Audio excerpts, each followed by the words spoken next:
Hey guys, tonight we drift into the warm, whispering winds of ancient Nubia, just south of Egypt, where dawn breaks not with the beep of an alarm clock, but with the rustle of palm leaves and the distant grumble of hippos.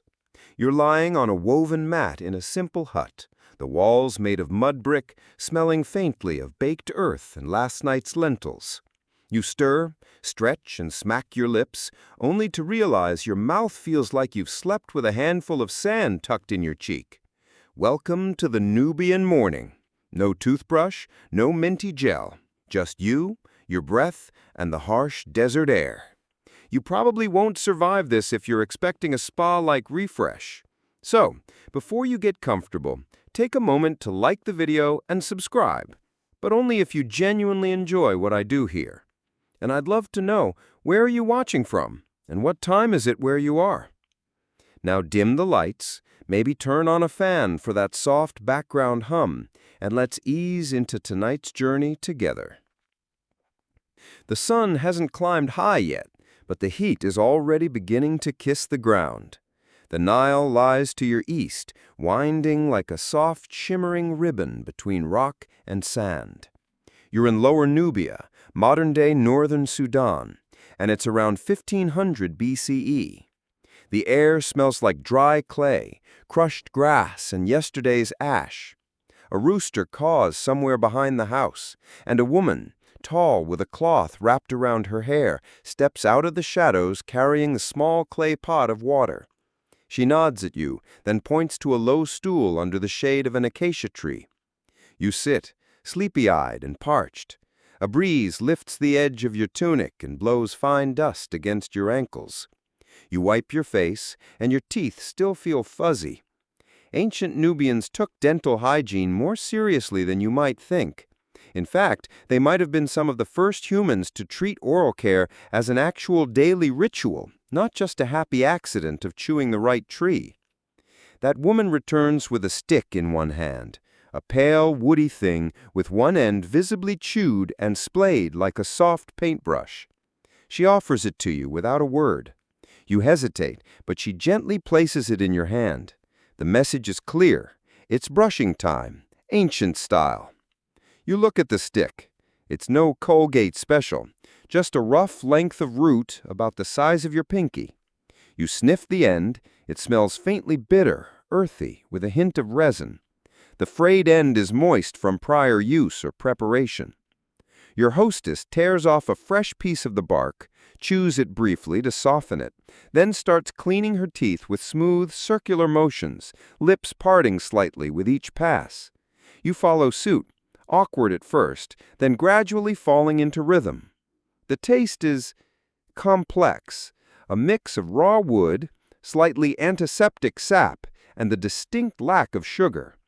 Your gums tingle and your tongue tries to dodge the woody bristles, but your mouth slowly begins to feel cleaner, sharper, almost refreshed. You realize something. This is normal here. A slow, meditative act. No rush, no spitting, no foam. Just chew, scrub, and breathe through it. Acacia trees, like the one shading your dusty stool, are more than just decoration. The Nubians figured out long ago that their roots have antibacterial properties. In fact, some historians argue the Nubians may have been the first humans to realize certain plants could prevent infection, not through microscopes, but through patterns of health passed down generation by generation. Of course, not every tree was so friendly. There were definitely a few surprises. Imagine brushing with bitterwood and discovering it numbs your tongue for a full hour. Oops. But this was daily life. In a land where rivers were lifelines and infection could be fatal, keeping your mouth clean wasn't just vanity, it was survival. The region's food was tough on teeth, too. Gritty bread made from stone-ground millet, sun-dried meat, and water with more minerals than you could pronounce. You can imagine how much dental care mattered when your daily bread came with a side of powdered rock. Archaeological digs in Nubia have turned up dozens of burial sites where the remains show unusually worn enamel, flat molars, and gums that likely saw better days. And yet, curiously, fewer abscesses and infections than one might expect. Some scholars suggest their consistent use of herbal sticks, combined with natural antiseptics in food and water, played a quiet, crucial role. You sit back now, brushing lazily, watching a boy chase a chicken across the dusty courtyard. The sky is turning bright blue, and your mouth feels almost polished. Not bad for a chewed stick and some resin. You could even get used to this. As the woman rinses her hands and pats your back, approval, perhaps, you glance at the stick in your hand, wondering how many generations have done exactly this. No timers, no toothpaste, no bathroom mirrors, just the quiet tradition of starting the day with a twig and a sense of presence. Historians still argue whether the Nubians originated this practice or learned it from even older traditions in the broader Sahel or East African corridor.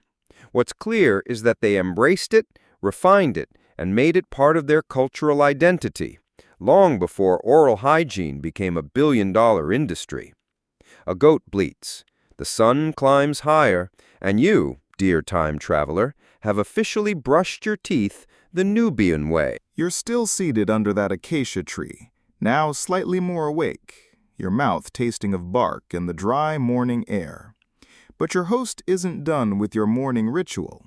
She leans down, rummages through a palm fiber basket, and hands you another stick, shorter this time, with a naturally split end and a more pungent smell. This one's not for chewing, it's for cleaning between your teeth. Yes, even in 1500 BCE, Nubians were flossing. Sort of. They call it a chew stick, but it does double duty. You turned it in your fingers, marveling at the way the end has been softened, either by biting or boiling, and realize how deliberate it all feels. Not just makeshift improvisation, but a ritual passed down with care. You rub the soft end over your molars, slowly, gently, as the woman nods in encouragement. Some historians have pointed out that these chew sticks were more than just oral tools. They were part of spiritual hygiene, too. Cleaning the mouth was symbolic, a way to remove not only grime, but also bad luck, bad energy, and bad breath, which, depending on who you ask, might be the most dangerous of the three. You begin to understand the depth behind the habit. It's like brushing away yesterday's spirit to make room for today's possibilities. You glance at the nearby children, young, barefoot, and gleefully loud. One of them holds his own chew stick like a prized possession, flicking it like a wand before pretending to brush his older brother's head. Everyone laughs. Toothbrushing here isn't a private affair.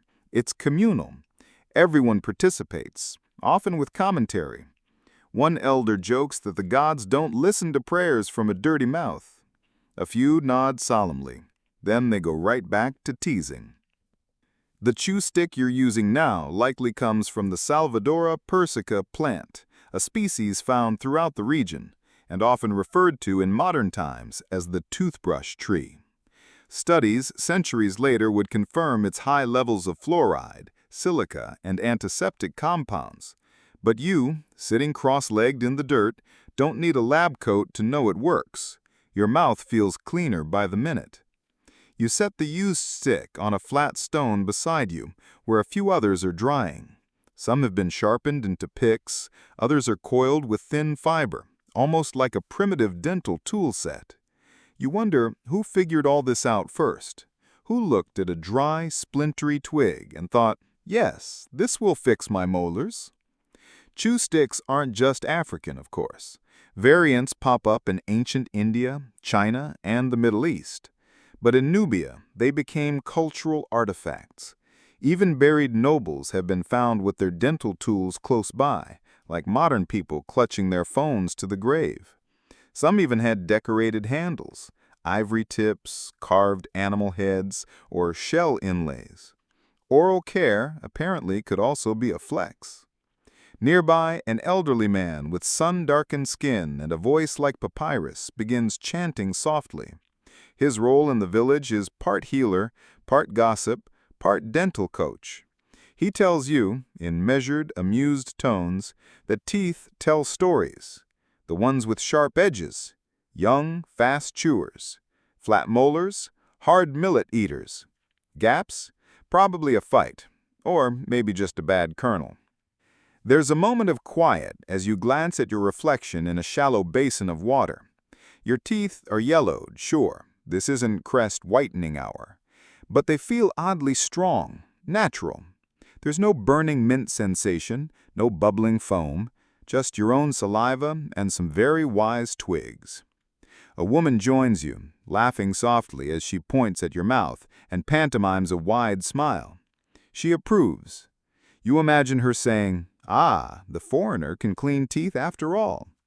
Then she hands you a small linen pouch, filled with ground powder, sandy, dark, and faintly spicy. You open it cautiously. She pinches a bit onto her tongue, presses it to her teeth, and begins to rub it in with another frayed stick. You follow her lead, trying not to wince at the bitterness. That powder? Likely a mix of charcoal, powdered bark, and ash from burnt palm leaves or resin. Some mixes even included dried crushed herbs, cinnamon, clove, and, if you were unlucky, a bit of cayenne. Ancient toothpaste, Nubian style. There's no branding, no artificial sweetener, no promise of 10x whitening. But your mouth feels clean in a different way, less sterile, more grounded, like the land itself has passed through you and left no residue behind. Some of these ingredients were chosen for spiritual reasons, others for flavor, and a few because they just worked. Charcoal, for instance, is mildly abrasive and absorbs odors. You feel that with each scrub, your breath less musty, your gums less sticky. Modern fans of charcoal toothpaste might be surprised to learn they're late to the party by 3,500 years. Historians still debate whether these ingredients were used every day or reserved for ceremonies. Some say the powders were only for feast days when appearances mattered. Others insist daily use, especially among women and children whose hygiene reflected family status. What's certain is that oral care wasn't an afterthought. It was woven into the rhythm of life. You rinse your mouth with cool water from a gourd, then exhale. There's a faint scent, something earthy and almost floral. Not bad. The woman smiles again and taps your shoulder. You've passed the morning test. The sun is higher now, casting golden light across the courtyard. The chew sticks dry in their basket, the powders return to the shade, and someone somewhere starts singing a work song. You close your eyes briefly and savor the moment. Dust, bark, and the slow clarity of a truly ancient routine. It's not glamorous, it's not high-tech, but it works. And you, my friend, are ready for breakfast with teeth that have survived 3,000 years of Nubian innovation. You're walking now, barefoot of course, across the sandy path that leads from your host's courtyard to the wider village. The sun beats down gently, not yet punishing, and your footsteps make that satisfying crunch of fine grit and packed earth. You still taste a hint of charcoal and bark on your tongue, but your mouth feels surprisingly refreshed, like you've already done the most responsible thing today. And it's barely breakfast time. Up ahead, there's a cluster of thatched huts and open-air workspaces. Smoke rises lazily from a clay oven, and someone is pounding grain with slow, rhythmic precision. The whole village hums with motion, but it's not rushed. It's the kind of collective efficiency that only comes from repeating the same actions for generations. And just beyond the well, a few women are gathered under another acacia tree, chatting and sorting what looks like bundles of dried herbs and powders. One of them, a girl not much older than 13, waves you over. Her smile is mischievous. She holds out a small wooden tray with 3 distinct piles of powder, one ashy gray, one deep brown, and one almost white. You kneel beside her as she begins to explain, not in words you understand, but through gestures, smells, and a few delighted giggles. These are the Nubian ancestors of toothpaste, and they are wildly different from anything you've ever seen. First up, the gray powder. It's fine, soft, and smells faintly like a campfire. You dip your finger in and taste a bit. Charcoal, wood ash, maybe burnt bones. It's hard to tell. You imagine a Nubian mother muttering, "Don't swallow that," in a tone all mothers use. Next, the brown mixture, gritty, sharp, and smelling like bark and clove. This one might contain ground acacia bark, or perhaps tamarind husk. One fringe theory says even dried animal hooves were sometimes ground down for their supposed cleaning power, but historians still debate that. The girl sees your expression and snorts with laughter. Finally, the white dust, chalky, dry, and almost tasteless, likely crushed shells or natron, a naturally occurring salt blend common in this region. Natron wasn't just for mummification in Egypt. It had gentle abrasive qualities and was used in a variety of Nubian cleaning rituals, oral and otherwise. Your gums may never be the same. You try each powder one by one, using a fresh twig each time. It's a crash course in ancient dentistry, and the locals seem deeply amused. But underneath the teasing, there's pride. This is knowledge passed down like a family recipe. You begin to appreciate just how much thought went into what you'd assumed was a primitive practice. And here's the twist. Some of these mixtures aren't just for cleanliness, they're status symbols. You overhear someone mention a certain noblewoman who imported her cleaning powders from downriver, mixed with powdered lotus petal and tinted with saffron, because apparently, even 3,000 years ago, luxury toothpaste was a thing. Nearby, a basket of dried roots lies waiting to be pounded. Some of them are long and spindly, others knobby and tough. You're handed a pestle and motion to start grinding. Your arms ache almost immediately. This is the prep work, transforming tree bark and mineral rocks into usable powder. It's tedious, repetitive, and weirdly satisfying. Every puff of dust that rises feels like a ghost of someone else's morning routine. As you work, a passing elder stops, peers into your tray and sniffs. He grunts approvingly, then murmurs something that sounds a lot like, "You'll live longer with clean teeth." It's impossible to know if he's joking or passing on an actual Nubian proverb, but you nod solemnly anyway. It feels true enough. You glance up and see a teenage boy scraping a piece of wood into thin splinters. He's making new chew sticks. One by one, he frays the ends, then gently roasts them over a fire for a second, sterilizing, softening, and perhaps adding flavor. You realize that even the preparation of something as simple as a twig was a deliberate act. Oral care wasn't just hygiene, it was craftsmanship. There's a gentle debate happening among the women now.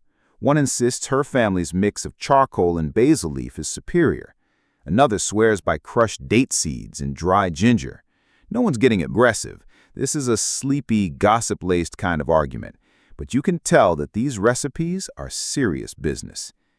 Historians still argue whether these powder blends were standardized or purely local. Some evidence suggests regional variations based on what plants grew nearby. Others believe certain formulas were passed down through apprenticeships, even guarded like trade secrets. Either way, it's clear. Nubians weren't randomly rubbing dirt in their mouths. They were curating. Eventually, someone hands you a small clay pot filled with pre-made paste. Yes, actual paste.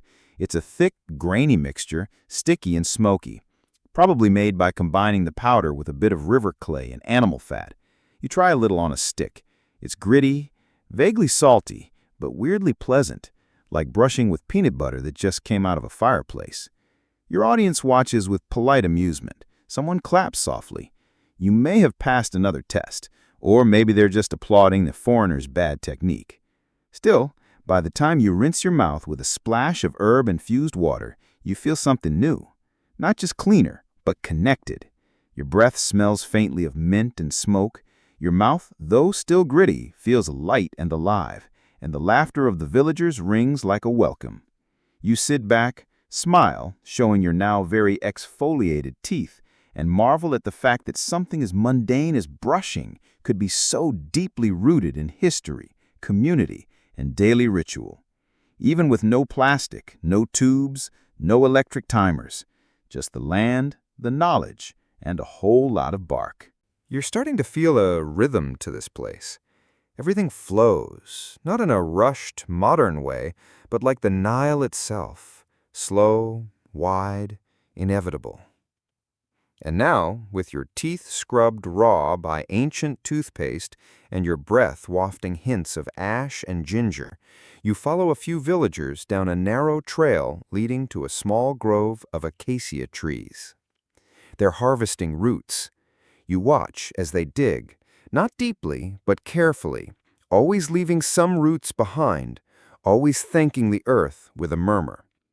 The roots are bundled, cut into hand-sized lengths, and placed in woven baskets lined with dried leaves. You crouch down, take one in your hand. It's firm, smooth, with a subtle, sweet aroma. This isn't just any wood. This is medicine. The acacia tree, Acacia nilotica, to be fancy, is the silent hero of Nubian dental care. Its bark and roots contain tannins, antibacterial compounds, and even a small amount of naturally occurring fluoride. Long before anyone had a periodic table, the Nubians understood its effects: firmer gums, fewer mouth sores, and that soothing, slightly numbing quality you're starting to crave. Historians still argue whether this was discovered through experimentation or sacred instruction, but either way, it stuck. A young boy shows you how to prepare the stick. First, he peels away a bit of bark with his thumbnail. Then he chews the end gently until the fibers splay into a soft brush. He hands it to you, motioning for you to try again. You do. This one feels different, fresher, sweeter, almost minty. It's like the tree knows what your mouth needs. You walk with the boy, brushing slowly, rhythmically. It's not a private task. People brush while walking, talking, even singing. No need to hide it behind bathroom doors. Oral care is as open and relaxed as the sky overhead. Nearby, a woman crushes acacia pods with a stone pestle. She mixes the powder with crushed dates, forming a grainy paste that she smears onto a piece of cloth. This isn't toothpaste. It's a kind of gum wrap, pressed against sore spots in the mouth to soothe swelling. You try one. It sticks weirdly to your molars, but feels oddly cooling, kind of like an herbal Band-Aid, but tastier. Another woman shows you her gums, pink, firm, and framed by deeply worn teeth. She grins, proud. "Good gums," someone says behind you. You nod, like you know what that means. But then it hits you. In this culture, gum health is prized. More than white teeth, more than straight teeth, it's the gums that matter. They are a sign of wellness, strength, and even spiritual balance. That might sound funny now, but remember, these were people who lived close to the earth, ate fibrous, unprocessed food, and had no orthodontists.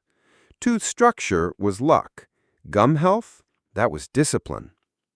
You chew on your stick again, letting the acacia oils seep into your gums.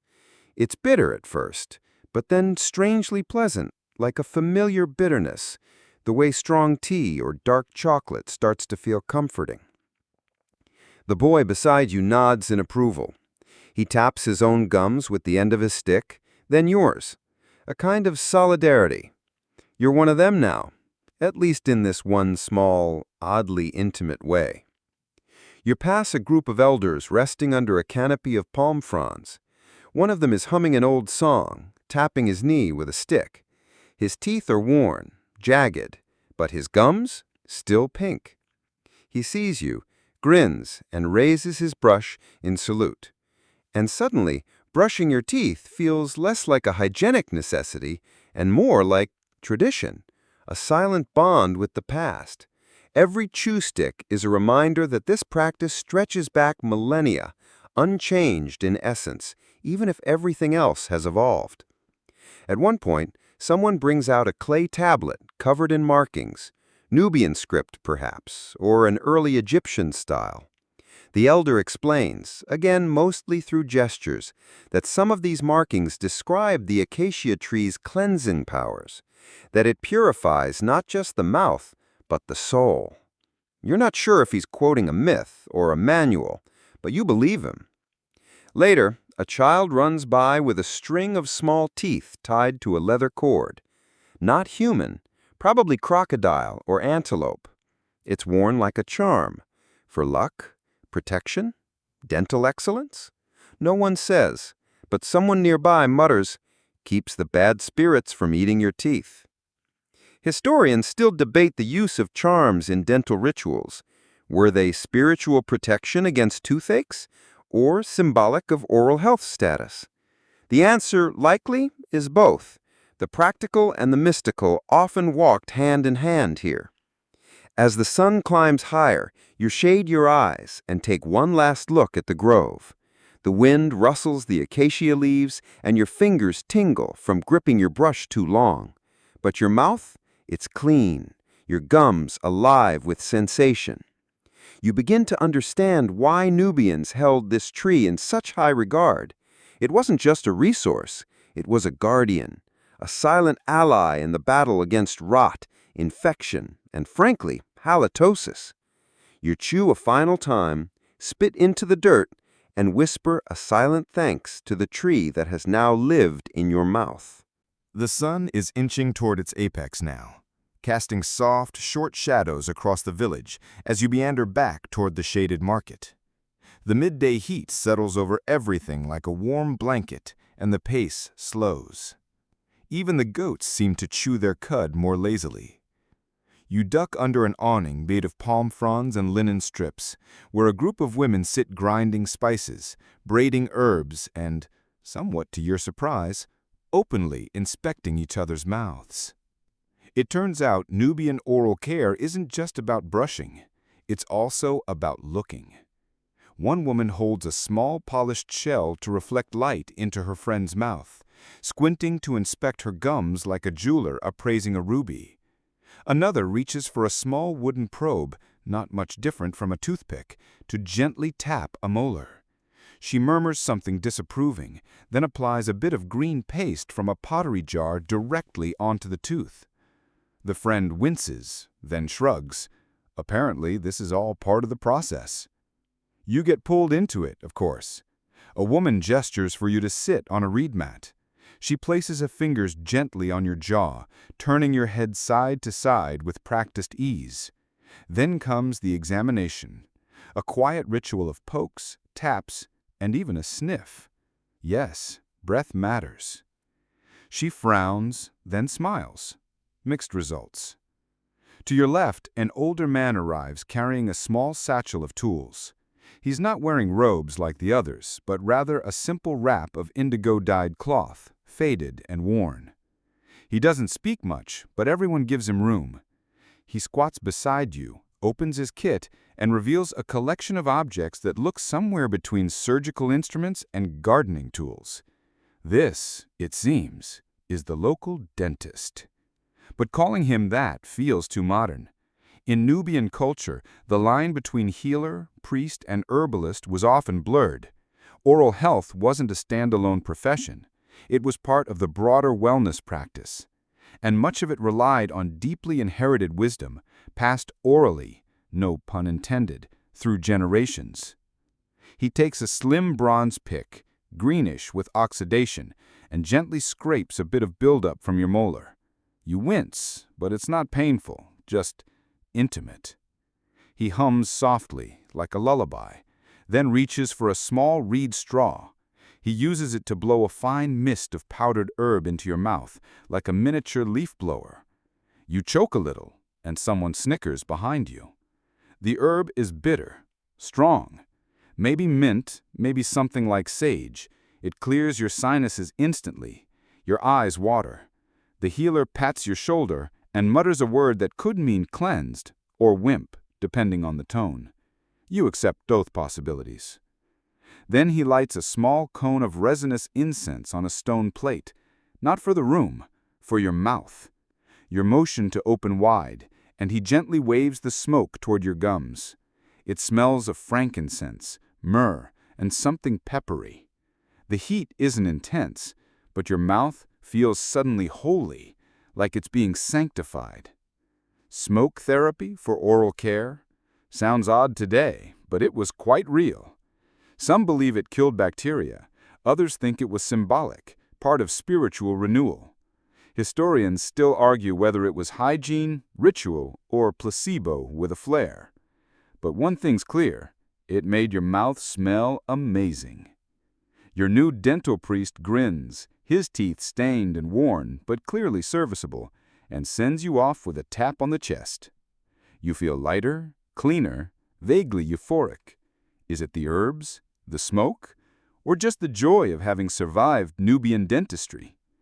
You wander back toward the market square, passing stalls selling dried fruit, nuts, and ceramic jars of honey. One pot bears an inscription, scratched in wobbly script, for teeth, not tea. A young boy slaps your hand away as you try to dip your finger in. Apparently, not all sweets are for eating. You pause near a basket of crocodile teeth on strings. They're polished to a dull sheen, worn like talismans. One is etched with tiny zigzags. A woman explains, again, mostly through pantomime, that they are believed to ward off toothaches. You slip one around your neck, and it swings cold against your chest. There's something oddly comforting about the idea that oral health, in this place, is not just physical, it's emotional, even spiritual. Your teeth are part of your story. They carry your age, your diet, your habits, and, if local lore is true, even your mood. You think back to your first awkward brushing under the acacia tree, how foreign it felt. Now, just a few hours later, you're brushing and rinsing like a local. The bark doesn't taste so bitter anymore. The powders don't sting as much. And your breath, well, no one's backed away yet, so that's progress. You sit again, chewing quietly, gazing out at the dusty path leading toward the river. A child runs past waving a palm fan, and a rooster struts by like he owns the place. And somewhere deep inside your freshly polished molars, you begin to feel it. That quiet sense of belonging, of learning not through books, but through bristles, bark, and breath. By now, the sun is hovering just past noon, casting sharp golden light across the fields beyond the village. You're invited to help with the next daily task, grinding grain.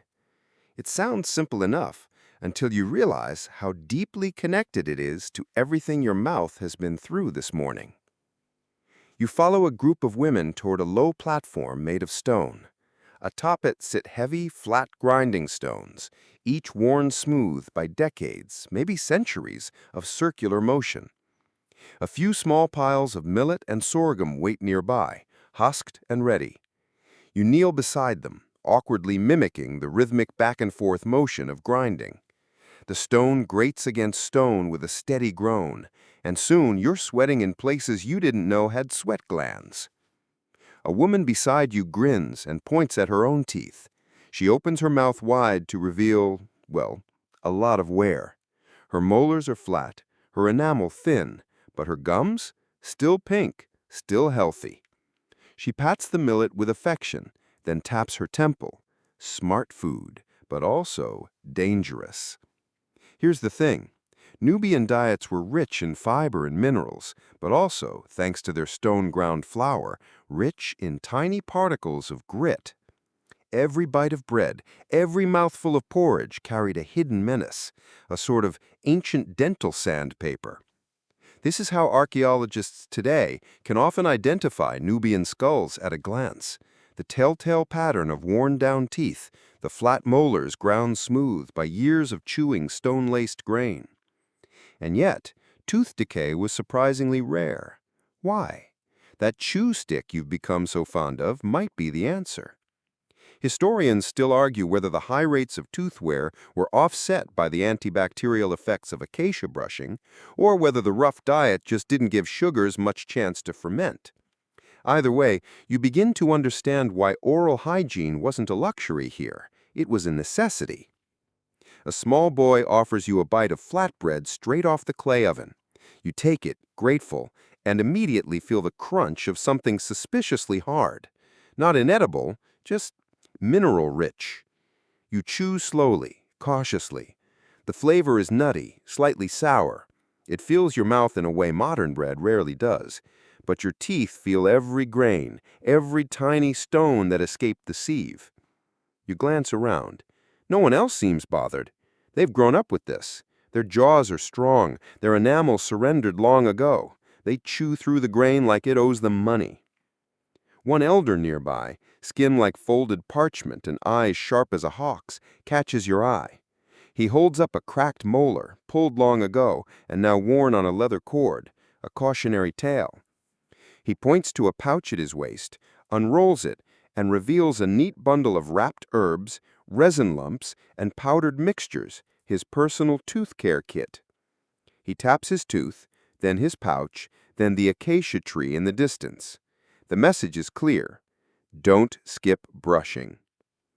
You smile and nod, but your jaw aches already.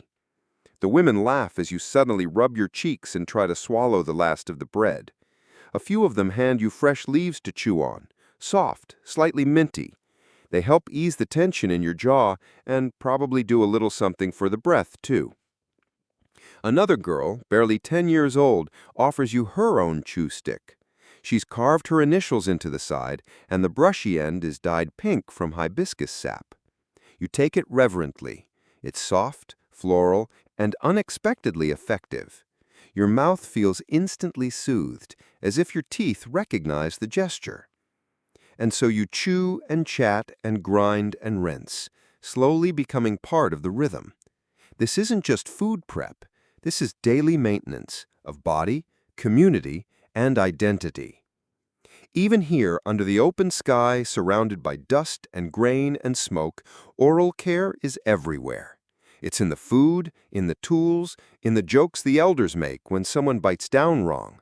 It's woven into the fabric of the day, not as a chore, but as a shared experience. You glance at your reflection in a polished bronze dish. Your teeth are a little stained, a little chipped, but they're clean. They've survived another course of stone bread, washed down with river water, and now cushioned by hibiscus-chewed fiber. You touch your gums, still firm, still healthy. A teenage boy nearby taps his own jar, grins, and mimes a broken tooth falling out. Everyone laughs. You laugh too. Because in this place, a chipped molar isn't a tragedy. It's a punchline, a rite of passage, and, if you're lucky, an excuse to try someone's secret tooth solve recipe. And so you keep chewing, grinding, and laughing. Even here, even now, you begin to see it clearly. Clean teeth aren't about toothpaste. They're about time, about habit, about understanding what your body needs even without a mirror. As you rise to help carry the flour sacks back to the village, your jaw sore and your smile gritty, you realize something. In a world without dentists, Nubians didn't fear their mouths. They respected them. Back in the village, the grain sacks have been delivered, and a midday stillness settles over the earth like a soft cloth. The air feels heavier now, full of baking dust and cooking smoke. Even the goats have gone quiet, tucked under the sparse shade with twitching ears and bored expressions. You're led to a shaded platform near the edge of the settlement, where an elder woman sits cross-legged beside a few low pots. She beckons you over and you sit carefully, still aware of the flowers sticking to your tunic and the soreness in your jaw. She motions for you to open your mouth, then peers inside with the same seriousness a blacksmith reserves for a sword. You half expect her to pull out a hammer. Instead, she hums a little song and dabs a bitter green paste onto your gum line using a thin strip of bark. It tingles, then it burns, then it tingles again. This, apparently, is the Nubian version of a numbing rinse, only instead of swishing and spinning, you simply let the burn settle into your nerves and hope for the best. She explains through gestures and murmurs that the paste is made from crushed neem leaves, sesame oil, and dried papyrus root. It's used to fight gum infections, soothe ulcers, and perhaps incidentally, scare away anyone standing too close. Your mouth feels like it's hosting a campfire, but in a strangely reassuring way. You lie back a little, using a folded tunic as a pillow, and gaze at the roof above, just wooden slats and frang linen fluttering in the breeze. The old woman keeps working, applying pastes, smearing powders, and now, surprisingly, placing a warm, flattened ball of beeswax between your back molars. You bite down slowly. It squishes, warm and pliable. A filling? A bandage? A balm? Hard to say. What's clear is that beeswax was a staple in Nubian oral care, used not just for sealing jars and mummification, but also for plugging cavities or softening sore spots. Historians still debate whether this was a medical solution or a ritual practice, but either way, it works better than you'd expect. She tells you, in a mix of Nubian dialect and patient pantomime, that bees are sacred here. They give not just honey, but healing. A bee sting may hurt, but the hive soothes. As you lie there, mandibles gently clamped around a ball of medicinal wax, you start to drift. The air hums with insects and the far-off splash of someone rinsing clothes in the river. It's hot, but not oppressive. The sun filters through the thatch like golden dust. You smell smoke, resin, and the sharp scent of neem lingering on your tongue. And then she shows you her own teeth. Not the front ones, those are chipped and yellow, but the gums. She smiles wide, proudly displaying a mouth that, despite decades of hard chewing and harsh meals, still holds its ground. Her teeth are like the stones in a riverbed, worn smooth, but still there. She hands you a tiny scroll of papyrus bound with twine. It's not writing, it's a keepsake. Inside is a dried flower petal and a bit of old bark. A travel kit of sorts, a symbolic toothbrush. She says, "Carry this," pointing to her chest, then yours. For luck, for teeth. You tuck it into your wrap, just over your heart, and nod. You may not fully understand the ritual, but you feel the intention. Here, oral care is an act of love, of memory, of continuity. A teenage girl sits beside you now, humming as she crushes a fresh paste using a stone mortar. She tells you, again, mostly with hand gestures, that she's preparing it for a friend who has a loose tooth. She'll rub it on the gums, wrap the head with cloth, and wait. Sometimes it falls out painlessly. Sometimes they have to pull it. When they pull teeth here, they do it fast. One elder swears by a string and a door. You're pretty sure he's joking. Another prefers the two-stick method, one in the mouth, one for leverage. No anesthesia, but lots of singing. And yet, the pain is often short-lived. The healing is fast. The herbs help. So does the community. When someone loses a tooth, it's not hidden. It's laughed about, sung about, sometimes even painted on a pot. You sip from a gourd of cool water, then feel another stick pressed into your hand. It's a new chew stick, thinner, carved with tiny dots, almost decorative. You recognize the wood, acacia, with a twist of hibiscus bark wrapped near the base. A gift. They've seen your effort, your chewing, your slow but willing transformation into someone who takes oral care seriously, even if you started the day a little suspicious of tree twigs. You place it behind your ear like a pencil, and everyone applauds. And in that small, dusty courtyard, amid beeswax fillings, neem pastes, and ceremonial bark, you realize that Nubian oral care isn't a lost relic. It's a living, breathing tradition. One that smells like roots, tastes like charcoal, and feels oddly wholesome. Because here, a clean mouth isn't just about health, it's about respect. For yourself, for your ancestors, and for the land that gives you everything you need to stay strong. The sun now leans westward, casting golden light across the Nile's distant shimmer. Shadows stretch longer, and a faint breeze begins to sweep the dust gently across the path, like it, too, knows the day is slowing. After your dental adventure with pastes, powders, and beeswax, you wander down toward the water's edge, following a quiet path of flattened reeds. You're not alone. A group of men and women walk beside you, baskets on their hips, jars balanced gracefully on their heads. You're headed to a sacred place, they say, a cave where ancestors rest, watched over by silence and time. You blink at the dust, your mouth still tingling faintly from that neem paste and maybe just a whisper of beeswax lodged between your molars. The burial cave is cool and dry, tucked into the stony ridge above the river. As you step inside, the air changes immediately. It smells like earth, salt, and something floral, perhaps old resins or ceremonial herbs once used here. No one speaks. Even the children are quiet, watching your reaction with wide, solemn eyes. You crouch near the low entrance. Inside, the walls are etched with faded patterns, geometric lines, figures with open arms, perhaps guardians of the dead. And then you see them.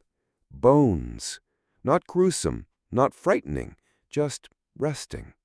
The remains of long-gone Nubians, wrapped in linen, tucked into niches, their skulls carefully positioned to face the setting sun. And the teeth. Oh, the teeth. One skull in particular draws your eye. It's delicate, the jaw slightly parted, as if still mid-conversation. The molars are worn nearly flat, the incisors are notched, but remarkably, they're still there. No signs of abscess, no crumbling black decay, just pure attrition. Years of chewing hard grain, sand, bark, and survival. You sit back, studying it with something close to awe. How long had that person lived? How many sticks had they chewed? How many pots of acacia bark did they use? And now, centuries later, their smile still lingers, bare bones beneath the earth, whispering the story of a life that chewed and brushed and endured. An elder beside you gestures, his hand tracing a line from the skull's jaw to your own. You get the message. We are all teeth in time. Your grin is borrowed, temporary, but how you care for it tells others who you are. The elder then points to a small niche where a ceremonial bowl sits. Inside are bundles, tiny scrolls of papyrus, clumps of resin, and yes, aged chew sticks, now fossilized into brittle fragments of habit. This was a burial offering, perhaps for continued cleanliness in the afterlife, or maybe the dead just preferred to meet their ancestors minty fresh. Historians still debate the purpose of these burial kits. Were they tools for the afterlife, symbols of status, or simply respectful gifts? Perhaps all three. But what they clearly show is that oral care in Nubia followed you beyond the grave. You run your tongue across your own teeth, suddenly hyper-aware of their smoothness. It's humbling. You chew a twig now not just as a guest in this culture, but as a descendant of countless humans who feared and respected the same thing, the slow, invisible decay of the mouth. The group moves deeper into the cave. A girl lights a resin candle, and the flame dances shadows across the ancient stone. Another skull comes into view, larger, likely male. Its jaw is fractured, and one tooth is missing. But the sockets? They show signs of healing. This person lost a tooth and kept going. Nearby is the skull of a young woman, her teeth marked with tiny decorative inlays, perhaps bits of stone or metal pressed into the enamel. Fashion? Ceremony? Or something more symbolic? You wonder how it felt to smile with glittering teeth under the sun. Were her chew sticks more ornately carved? Was her powder mixed with perfume? Someone begins to hum behind you, a slow, low tune that echoes gently through the chamber. It's not sad. It's steady, like brushing, like breathing. The song, it seems, is for the dead, but it's meant for the living. You leave the cave quietly, walking back toward the light. The sun is sinking now, glowing orange over the Nile. Your mouth feels dry, but content. Your thoughts lingering on the smiles of those who came before you. No dentists, no x-rays, just sticks, stones, and a staggering amount of grit, literal and figurative. You look at the people walking beside you and realize everyone here carries the weight of history in their jaws. Every tooth tells a story. Every missing molar is a lesson. As you near the village again, a woman presses a chew stick into your palm. It's wrapped in linen with a knot tied at the end. You look up. She nods. "This one," she says with her eyes, "is for tomorrow." You tuck it behind your ear again. A new toothbrush, a new day. Evening settles slowly over the Nubian village with the kind of softness only river dust can bring. The heat fades from the air, replaced by a coolness that glides along your skin like a whisper. As the golden light deepens to amber, the village begins to change its rhythm. No longer grinding, hauling, or scrubbing, but talking, laughing, and resting. You follow the scent of tea, rich, herbal, slightly smoky, to a circle of woven mats where a few elders are gathered around a low fire. They wave you over with the easy familiarity that seems to greet everyone here. Someone hands you a steaming cup, the rim chipped, the contents unfamiliar. You sip. It's bitter at first, then floral, then somehow minty? Whatever it is, it slides across your tongue like a soft blanket, cooling and warming at the same time. Your host sees your surprise and grins. "For the teeth," he says, tapping his own with a crooked finger. You nod, raising your cup in appreciation. This tea, as you learn, is brewed with a mix of wild herbs, dried hibiscus, river mint, neem leaves, and a bark that tastes oddly like licorice. It's more than a drink. It's an oral rinse, an internal cleanse, and apparently the preferred evening companion for people who spend the day grinding stones with their molars. One woman explains that after meals, especially those involving meat or dried fish, it's important to cool the mouth. The hot herbs fight inflammation. The cool ones cleanse the breath. And the act of sipping, slowly and mindfully, gives the gums time to settle. You nod, chewing a leaf tucked in the bottom of your cup. It tingles, then numbs, then disappears into something sweet. Across the fire, a boy reaches into a pouch and pulls out what looks like a clump of hardened sap. He breaks off a small chunk, chews it like gum, and offers you some. You try it. It's sticky, slightly bitter, and smells faintly of honey and smoke. "Resin," he says, "from the tree near the old well." This resin isn't just a Nubian breath mint. It's a natural antimicrobial gum. Chewed after meals, it keeps the teeth clean and the breath light. You glance around and notice nearly everyone has a little piece in their cheek, like a tribe of slow-moving, herb-chewing philosophers. You spit the gum into the fire after a while, and it sizzles, releasing a puff of perfumed smoke. One elder leans over and tells you in a hushed tone that burning your chewed resin wards off mouth spirits, those tiny invisible gremlins responsible for toothaches and bad dreams. You can't tell if he's serious, but you nod gravely. It's as good a theory as any. Now someone pulls out a string of tiny pouches, leather satchels no larger than a thumb.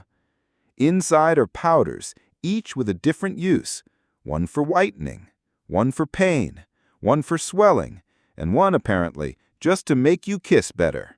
That last one earns a round of laughter. You try the whitening one, which is mostly ash and crushed lime. It feels like brushing your teeth with moon dust. Effective? Maybe. Pleasant? Not exactly. But there's something satisfying about how simple it all is. No promises of remineralization, no cartoon mascots, just bark, ash, and quiet intention. The conversation turns now to toothaches, those terrible thudding enemies of sleep. One woman tells the story of her cousin who had a tooth so infected it swelled her entire face. The village healer lanced it with a hot needle and packed the wound with garlic paste and river clay. She survived, she says, barely, but now her breath could kill a goat. The laughter that follows is warm and easy. No horror, no drama, just acceptance. Here, teeth fall out, gums bleed, pain comes, and then it passes. You ask how often people lose teeth. One man shrugs. Depends how well they chew. Another chimes in, or how hard they bite their in-laws. Everyone cackles. And yet, for all the jokes, there's deep knowledge here. Remedies passed down not in books, but in stories. If your tooth throbs at night, you don't Google. You chew river bark. You rinse with hot mint. You sing a song to distract the spirits and lie down with your head tilted toward the moon. Historians still argue whether these practices were mostly ritual or science-based. But as you sip your third cup of mouth tea, your head warm and your tongue tingling faintly with herbs, you begin to realize something important. The distinction may not matter. Because for the Nubians, caring for your mouth was caring for your body, for your breath, your voice, your laughter, and for how you spoke your name to others. The fire dims a little. Someone tosses in a handful of dried herbs, and the smoke turns fragrant again. You close your eyes, and you can still feel the beeswax filling tucked gently in the back of your mouth, the chew stick behind your ear, and the sweet tang of hibiscus resin on your teeth. The night begins to fall in earnest. Stars poke through the deepening sky. And around this quiet fire, beneath the soft breath of the desert wind, you feel like part of the story. Night has fully settled now, drawing its soft veil across the Nubian sky. The last blush of sun has dipped below the horizon, leaving behind a velvet darkness pierced by stars, thousands of them, unbothered by modern lights or the hum of cities. You lie back on a woven mat, your head tilted toward the heavens, your mouth still tasting faintly of warm resin and minty bark. The village is quieter now. The fires have burned down to coals, glowing like ancient embers of time.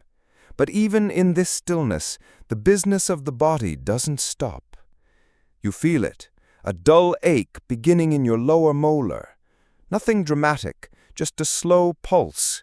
A reminder that even after a day of diligent brushing and chewing, the desert has its way of pressing into the bones. Your host notices the shift in your posture, the way your jaw tightens. She crouches beside you, murmuring softly. She's seen this before. She gestures for you to sit up, then disappears into the shadow of her home. Moments later, she returns with a bundle wrapped in linen and tied with vine. From within it, she pulls several small pouches, each marked with a simple charcoal symbol, a tooth, a moon, a flame. You're in for a treat, or perhaps a trial. She selects one of the pouches and opens it with care, revealing a thick black paste that smells like earth, smoke, and something sharp, pepper or clove maybe. She dips a thin stick into the mixture and paints it directly onto your sore gum with the steadiness of someone who's done this many times before. The sting is immediate. You blink, your toes curl slightly, and then relief, coolness, a fading of the pressure. Your gum feels lighter, less tight. The pain hasn't vanished, but it has stepped aside, at least for now. This is Nubian medicine at its finest, improvised, inherited, and incredibly effective. The paste, you later learn, contains crushed garlic, tamarind seed, clay, and powdered neem bark, all blended with a bit of sesame oil to help it stick. No labels, no expiry date, just knowledge preserved in calloused hands and quiet rituals. As you sit, blinking against the sting, a young boy appears with a small bowl of warm water. He dips a cloth in it and presses it gently to your jaw. The heat seeps in like a lullaby. Someone begins to hum, a low, wordless tune, pulsing in rhythm with your heartbeat. Pain, it seems, is not shunned here. It's seen, acknowledged, tended to. Not hidden behind closed doors or numbed beyond recognition. It becomes part of the daily ebb and flow, just another visitor in the house of the body. You listen as one of the elders begins to speak. His voice is like gravel over water, rough but clear. He tells a tale, slowly, of a man who lost all his teeth from eating cursed figs. No one interrupts. The man, toothless but wise, became a storyteller, his word sharper than any bite. He never needed to chew again, just to speak. The moral? Take care of your mouth, but even if you lose it, your voice remains. You smile through your numbed gums. The joke is old, but it lands well. The others laugh, not cruelly, but with a kind of gentle understanding. Everyone here has known pain, and everyone here has known relief. A girl walks over with a bundle of leaves, bitter ones this time, and instructs you to place them inside your cheek, like a makeshift poultice. She tells you they help with swelling. You obey, wincing slightly. The flavor is like chewing on a lemon tree soaked in river mud, but you trust her. Historians still puzzle over these folk remedies. Some scoff, others marvel. Modern science has confirmed the antibacterial properties of many Nubian herbs, but there's more to it than compounds. There's care, there's touch, there's a kind of medicine that comes not from a lab, but from a look, a shared laugh, a warm hand steadying your jaw. Your host takes one final step. She opens a jar of pungent oil and massages a drop along your temple, down the side of your face. The smell is strange, musty and sweet, but your muscles begin to unclench. Your tongue explores your mouth cautiously. The pain is there, but quieter now, softer. You lie back again, and someone covers you with a light cloth. The stars have multiplied while you weren't looking. A breeze carries the scent of dried herbs, smoke, and dust. Your eyes grow heavy. Around you, the village murmurs, crickets, quiet laughter, and the occasional sleepy cough. Someone nearby chews lazily on a twig, the faint rustle of bark on teeth echoing like a lullaby. And you think, perhaps healing was never meant to be sterile. Perhaps it was always meant to be this way, imperfect, communal, and full of breath. You let your jaw slacken, your mouth open slightly, the bitter leaf resting gently on your gum. And slowly, very slowly, you begin to drift. The night deepens, and you find yourself floating in and out of dreams, half asleep beneath the open Nubian sky. The pain in your jaw has retreated to a dull, distant throb, manageable now, almost forgettable.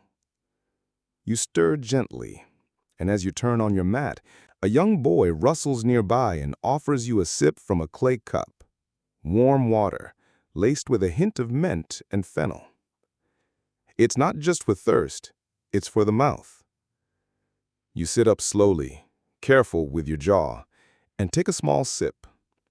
The warmth spreads across your teeth and gums like a whisper, easing the stiffness. The boy smiles and leans in, motioning toward your mouth. You open it slightly, and he inspects your gum line, the way an apprentice might inspect his first carving. Curious, gentle, fascinated. He's learning. That's how oral care knowledge is passed down here, not from books or doctors, but from hands and eyes, from watching, trying, tasting. Generations upon generations of little rituals perfected through use. You're brought back into the present as someone nearby begins preparing the morning fire. It's not quite dawn, but in Nubia, life stirs early. The first crackles of flame light the courtyard with a soft glow. A few women are already boiling water, grinding roots and twisting fresh chew sticks from bundles gathered the day before. You watch as one woman expertly softens the end of a stick over the flame, just for a few seconds, enough to loosen the fibers and activate the oils. She blows gently on the smoldering tip, then presses it to her tongue. A quick taste test. Then, satisfied, she passes it to an elder. You're handed your own new stick, fragrant, with the faintest pink hue from hibiscus dye. It's a welcome-back gift. You chew tentatively, worried about that tender molar, but the pressure feels good, familiar, like stretching a sore muscle. An elder begins to speak beside you, his voice low and steady. He talks about mouth seasons, not weather seasons, but stages in life where the teeth and gums behave differently. There's the spring of childhood, sharp new teeth and endless chewing. Then summer, when strength peaks. Then the autumn, where cracks appear. And finally, winter, when the mouth grows silent, but the stories get louder. You smile at that. The metaphor is not just poetic, it's practical. Every Nubian seems to know exactly which season their mouth is in and what care it needs. You wonder what season you've just entered. Maybe late summer with a warning frost? Across the fire, a girl grins wide, showing off a bright front tooth that's just beginning to wobble. Her mother braids her hair while tapping gently on the tooth with a carved stick. They laugh together.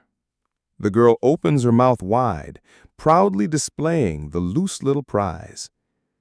It's not feared, not mourned, it's celebrated. You're reminded that in Nubian tradition, losing a tooth wasn't just a biological event, it was a rite of passage. Children sometimes receive symbolic gifts, beads for each tooth lost, or a specially carved stick to mark the moment. Some even buried their baby teeth beneath the family mat, like planting them so strong adult teeth would grow in their place. Historians still argue whether these customs were widespread or regional, but oral traditions suggest it was common enough to be deeply remembered.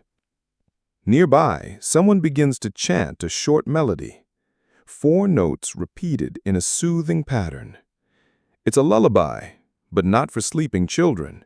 It's for waking teeth.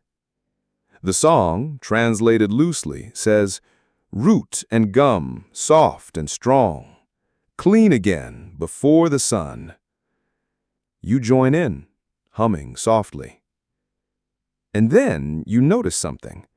A man just outside the firelight, sharpening what looks like a tiny blade.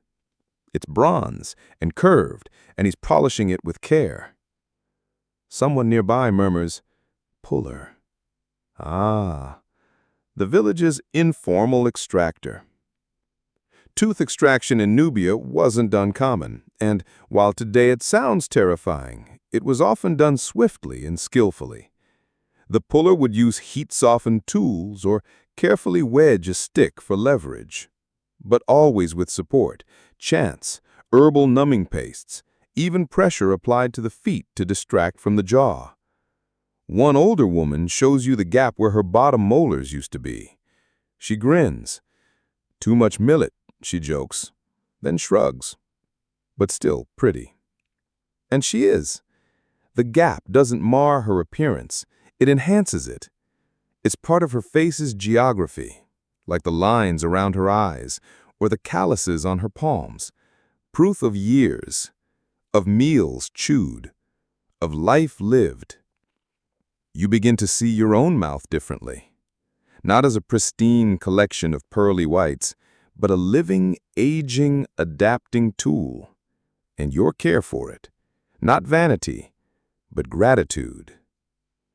Someone hands you a reed scroll, not real writing, just a ceremonial object, a token to place under your mat tonight, they say, for dreaming of clean breath, quiet jaws, and healthy smiles. The stick in your mouth is now soft and floral. You bite down, gently. There's no pain, just a quiet pulse of your own breath in the stillness. You close your eyes, and once again, you drift, not from tiredness, but from contentment. You wake gently to the sound of birds, their songs high and quick, bouncing from tree to tree like tiny percussion instruments of the dawn. The fire has burned low, but the smell of warm clay and simmering herbs lingers in the air. Around you, the village breathes quietly. A few voices murmur, a soft broom brushes the dust, and water sloshes gently into a pot. You sit up slowly. Your jaw feels better. The throbbing has faded to a memory, and the space behind your molar is pleasantly warm, the beeswax seal still in place. Your tongue explores the edges. Still there, still solid. No dentist chair, no fluorescent lights, just herbs, hands, and time.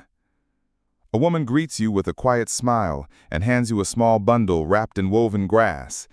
You open it to find 2 fresh chew sticks, one acacia, pale and aromatic, the other a deep reddish brown, possibly Salvadora. A pairing, one for cleaning, the other for calming. The Nubians love their combinations. She motions for you to come. You follow her through the village toward the banks of the Nile, where early risers are washing, collecting water, or simply standing and watching the river move. The current is steady, indifferent, eternal. It carries the stories of 1,000 generations. You step barefoot onto a flat stone at the edge of the water and breathe in the earthy scent of silt and grass and the faint perfume of flowering reeds. She sits beside you, unwraps her own sticks, and begins to brush. Not in a rush, not with pressure, just small, thoughtful movements, as if greeting her mouth for the first time today. You mirror her. This is how the day begins, not with a buzz or a screen, but with river light and the quiet tap of wood on teeth. As you brush, she speaks softly.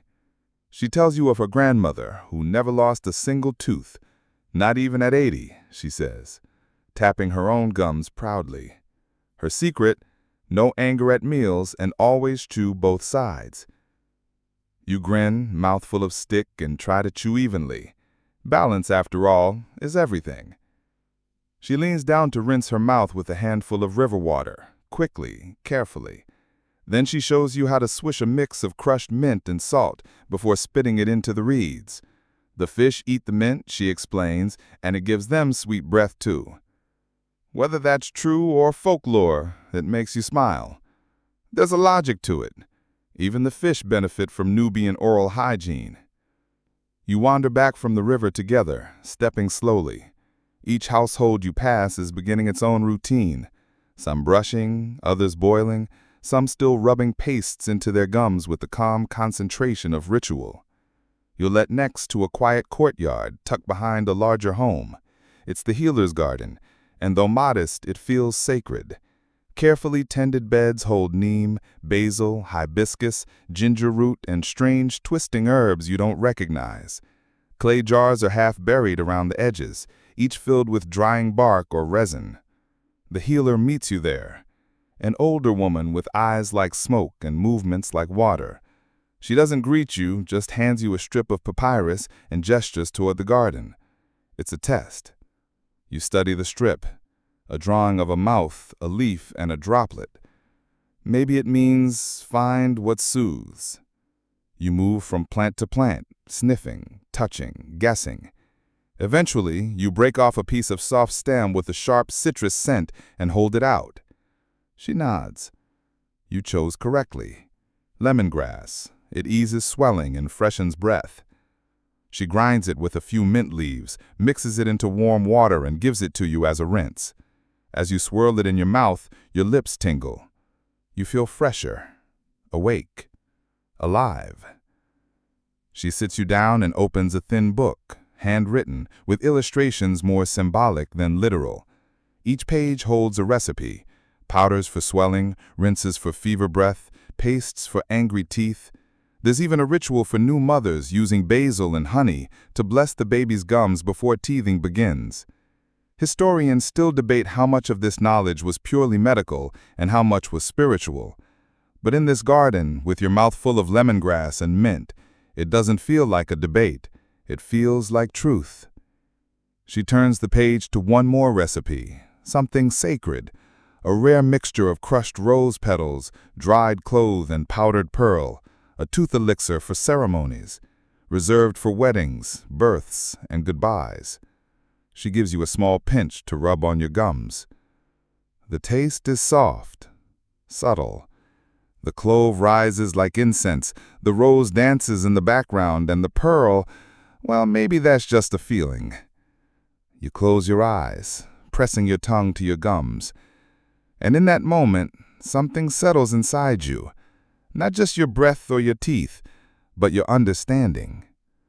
You're not a tourist anymore, not a visitor. You are, in this small, strange, lovely way, a Nubian with a clean mouth. The afternoon sun is gentler now, slanting across the hills in long ribbons of gold and dust.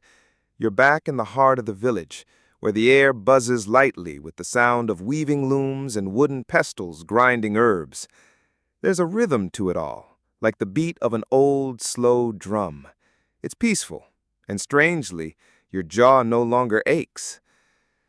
You sit beneath a canopy with a group of young men and women, each of them holding some version of a chew stick, short, thick, slender, carved, dyed, or twisted.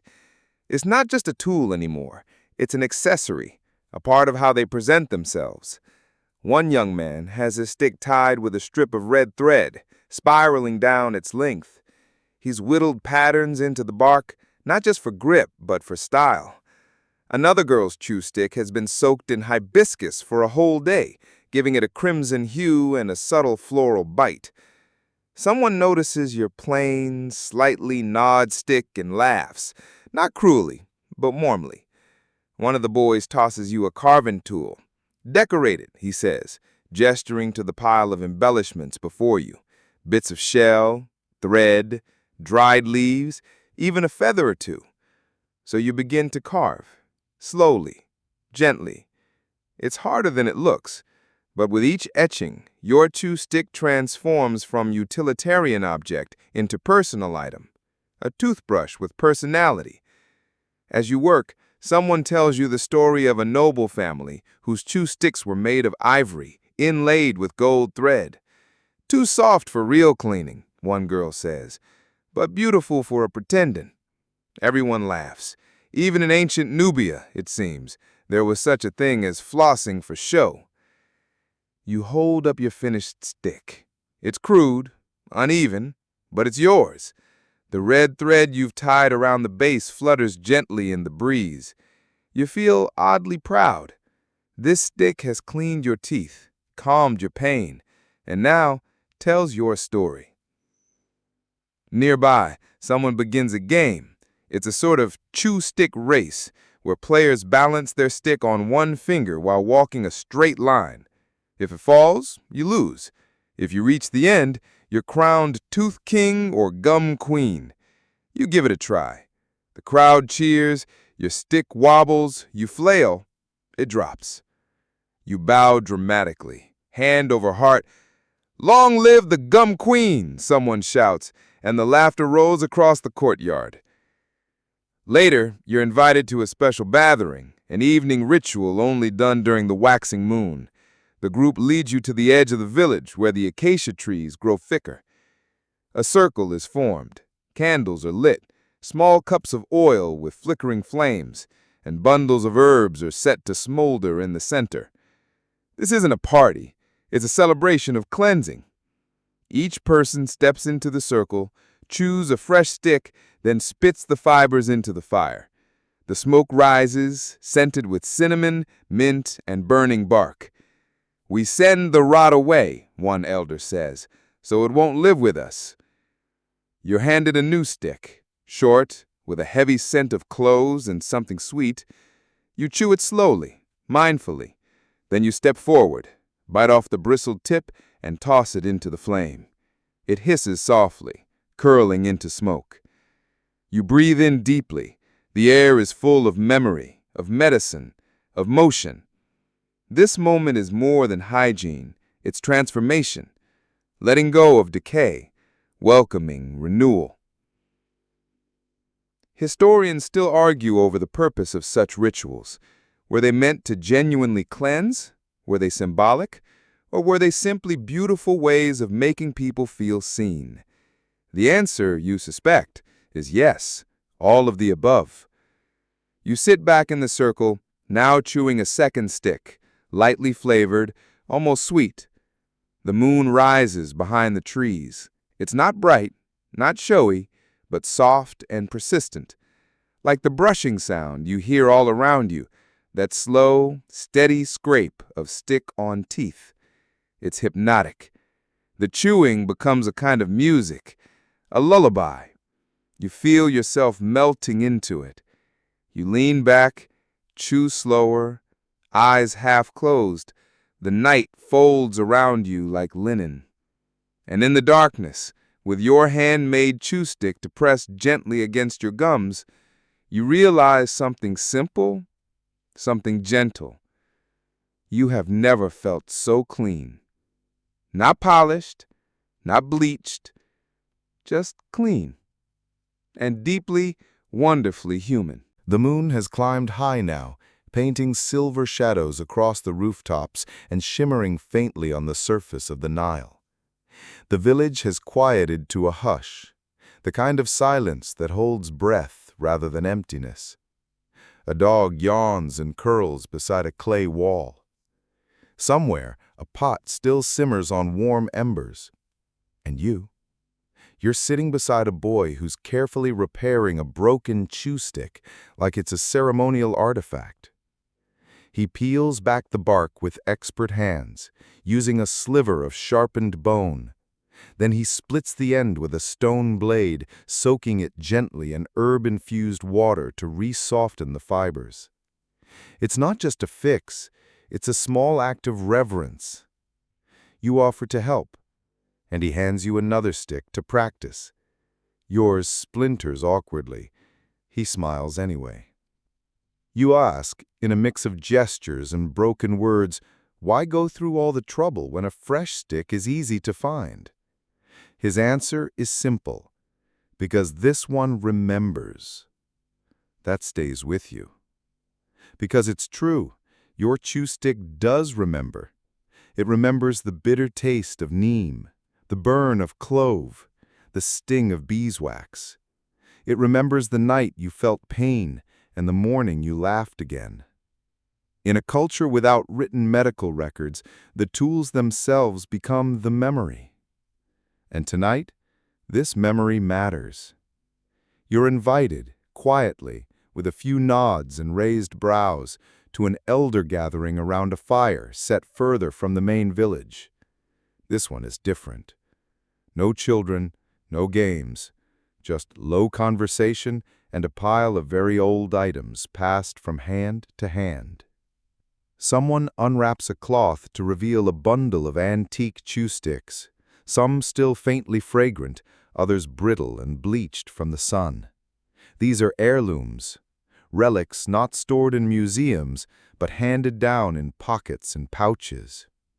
Each stick once belonged to someone's grandmother, uncle, cousin. Some are carved with initials, others have tooth marks still visible. It's oddly intimate. You hold one in your hand, the wood worn to a shine. It's light, delicate, and smells like the faintest trace of mint and smoke. Someone leans in and whispers that it belonged to a village midwife who never lost a tooth, even in her 90s. Her secret? She never gossiped with her mouth full. There are chuckles at that, even among the oldest voices. Another item is passed around, a clay amulet shaped like a tooth. A tiny groove in the enamel is filled with dried sap. They say it was once placed under a sick child's pillow to drive away gum fever. Whether it worked or not, no one knows, but the child lived. That's enough. Historians still argue whether such artifacts were magical or medical, but in this moment, Surrounded by weathered faces and flickering shadows, it hardly matters. These tools carried care and belief. Both are powerful. You sit in stillness as a woman unrolls a reed scroll, not to read, but to show. Inside is a single flattened chew stick, wrapped in linen, preserved for a future daughter, a sort of dowry. Not for beauty, but for health. Then comes something unexpected, a small bowl of blackened teeth. Real ones, removed long ago and saved in a painted jar. Not morbid trophies, but tokens. Each tooth marked a trial, a pulled molar, a healed abscess, a survived infection. Each one earned. You stare into the bowl, unsure whether to feel reverent or unnerved. Someone notices your pause and shrugs. Our mouths tell stories, even after we stop speaking. That line sticks to your ribs. They pass around a few ancient remedies next. Dried bulbs, herb satchels, resin beads. A mix once used by travelers to clean their mouths without water. You chew one and it crumbles into fragrant dust. Your tongue tingles, your breath shifts, your memories stir. And slowly, as the fire dies down and the stars settle deeper into their places, someone begins to chant. Not loud, not mournful, just a melody passed through mouths that chewed and brushed and tasted every plant along the Nile. It's a hymn to the ordinary, to the stick, the tooth, the gum. You join in on the hum, your voice unsure, but welcomed. No one corrects you. No one needs to. Because tonight, beneath a Nubian sky that has seen more toothbrushes than telescopes, you understand something profound. Clean teeth aren't modern. They're human. They've always been about more than hygiene. They're about dignity, memory, and the quiet rebellion of caring for yourself in a world full of grit. You press your fingers to your lips, and you smile. The night is nearly over now. The fire has faded to a soft pulse of orange coals, and the sky above is beginning to show the faintest signs of pale indigo, a whisper of dawn gathering itself behind the hills. Most of the elders around you are quiet now, leaning back, heads tilted toward the stars. Even the chewing has stopped. You can hear only the sounds of breath, of crickets, of the distant river stirring. And there you sit, barefoot on Nubian earth, your hand wrapped gently around the chew stick you carved yourself. It's stained at one end, slightly frayed, and still smells of hibiscus and smoke. You hold it like a wand, like a relic, like the memory of a story you lived. Someone taps your shoulder softly and hands you a small gourd. It's filled with warm herbal water, your final rinse. The taste is familiar now. Mint, lemon, a bit of salt. You swish it slowly, holding it in your mouth like a treasure, letting the warmth melt into the corners of your gums and behind your molars.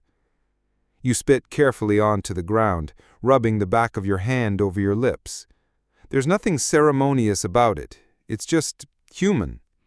And that's the most beautiful part. A boy yawns nearby, his stick tucked behind his ear. A woman sings quietly to a baby nestled in a sling. Someone else snores softly under a folded blanket.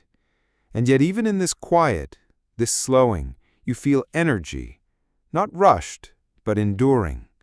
A rhythm of life that's been repeating for thousands of years.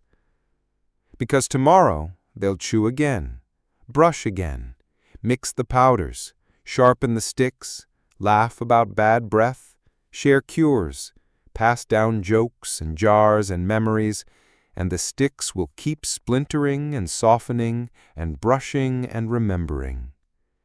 You glance around at the people still awake, and realize that no one here has ever worried about brand names or fluoride counts. Their mouths aren't judged by whitening levels or alignment. They're judged by care. And you cared today. Historians still debate whether Nubians invented the toothbrush or merely perfected it. But does it matter? What matters is the legacy. A culture that treated oral care not as vanity, but as ritual, not as obligation, but as affection. And you feel it now, affection for your own mouth, your sore molar, your tender gums, even your breath, tinged with mint and bark and memory. As you lie back onto the mat prepared for you, the linen soft and cool against your skin, you see the moon begin to set behind the trees. The stars blur just slightly. Your eyelids flutter.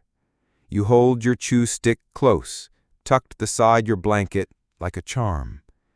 And slowly, so slowly, your breath begins to deepen. Let go now. The fire is ash. The herbs have burned down to their last breath. The night has wrapped around your shoulders like a warm shawl, and the chewing has stopped. You are clean. Inside your mouth, no ache lingers, just the faint, tingly hum of resin and bark and all the soft care that touched you today. The Nubian wind rustles the grass softly. The air smells faintly of earth and sweetness, of distant herbs crushed beneath barefoot steps. Nothing rushes. Nothing presses. Your teeth are whole enough. Your breath is yours, and you have been seen.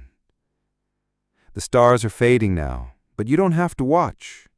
You can turn your face away.